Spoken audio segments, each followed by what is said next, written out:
ವಿಶ್ವಕರ್ಮ ದೇವಶಿಲ್ಪಿ ಅಂತ ಏನು ಕರಿತೀವಿ, ಅವರ ಓರಸ ಪುತ್ರನಾದ ನಳ ಅನ್ನುವಂಥ ಒಬ್ಬ ವಾನರ, ಆತ ಬಂದು ಪ್ರಾಪರ್ ಇಂಜಿನಿಯರಿಂಗ್ ವರ್ಕನ್ನು ಮಾಡಿ, ಸಿವಿಲ್ ಇಂಜಿನಿಯರಿಂಗ್ ಥರ ಆತ ವರ್ಕನ್ನು ಮಾಡಿ ಪ್ರಾಪರಾಗಿ ಬಿಲ್ಡ್ ಮಾಡ್ತಾನೆ ಸೇತುವೆಯನ್ನು.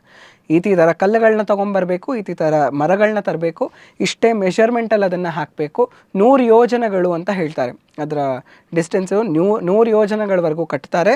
ಇದೇ ಥರ ಪ್ರಾಪರಾಗಿ ಇಂಜಿನಿಯರಿಂಗ್ ಟಾಸ್ಕ್ ಮಾಡಿ ಅದನ್ನು ಕಟ್ಟೋದು ಅಂತ ಮೂಲ ರಾಮಾಯಣದಲ್ಲಿ ತುಂಬ ಚೆನ್ನಾಗಿ ಡಿಸ್ಕ್ರಿಪ್ಷನ್ ಕೊಟ್ಟಿದ್ದಾರೆ.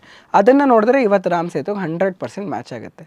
ಸೊ ಅದರಲ್ಲಿ ನಮಗೆ ಸಿಕ್ಕ ಹೋಗುತ್ತೆ. ಸೊ ರಾಮ ಸೇತು ಅನ್ನೋದು ನಾವು ಇಮೋಷ್ನಲಿ ನೋಡಿದಾಗ ರಾಮ ಅನ್ನೋ ಹೆಸರನ್ನು ತೇಲ್ತು ಅಂತ ಹೇಳೋದು, ಆದರೆ ಮೂಲ ವಾಲ್ಮೀಕಿ ರಾಮಾಯಣದಲ್ಲಿ ಪ್ರಾಪರಾಗಿ ನಳ ಕಟ್ಟಿದ ಅಂತ. ಅದಕ್ಕೆ ಅದರ ಹೆಸರು ರಾಮಸೇತು ಅಂತ ಕೂಡ ಇರೋದಿಲ್ಲ.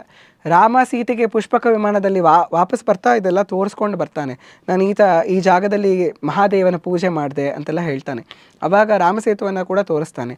ನಳ ಕಟ್ಟಿದ ಸೇತು ಇದು ನಳ ಸೇತು ಅಂತ ರಾಮ ಹೇಳೋದು. ರಾಮಾಯಣದಲ್ಲಿ ಅದರ ಹೆಸರು ನಳ ಸೇತು ಅಂತ. ಆಮೇಲೆ ನಾವು ರಾಮಸೇತು ಅಂತ ಕರೆಯೋದಕ್ಕೆ ಶುರು ಮಾಡಿದ್ದು.